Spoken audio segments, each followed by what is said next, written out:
late that night, there was one lady, and I have a picture of her in my office because I cannot afford to forget what happened at that moment.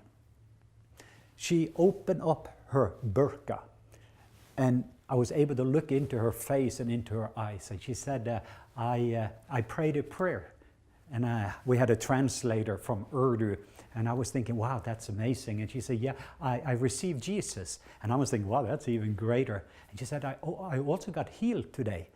Jesus also healed me. And I'm just sensing this excitement and looking at this lady for the first time, that she had prayed a prayer and received a healing, and knowing that Jesus is alive. I mean, this was so much of the motivation of my life, is for people just experiencing how good He is and how loved they are.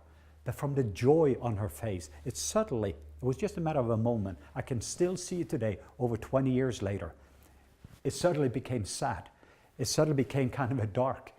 And she looked at me and looked at my translator and says, how long have you known about this Jesus?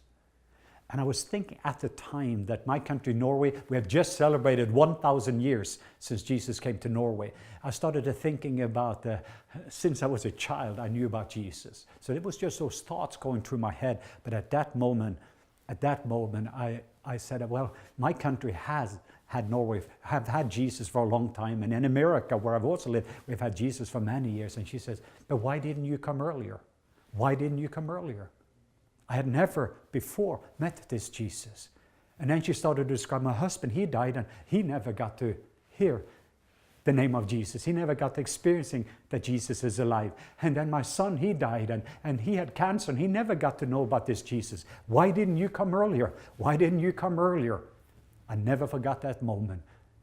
And the only thing I could think about, I've been distracted. I've been going to Guatemala, I had been to Kenya, I've been to many different places at the time. But at that moment I realized that there's all those people out there, there's all those people, they never once experienced God's love. They never once experienced that Jesus is alive. And we are waiting for the second coming of Jesus. They have never heard of the first coming of Jesus.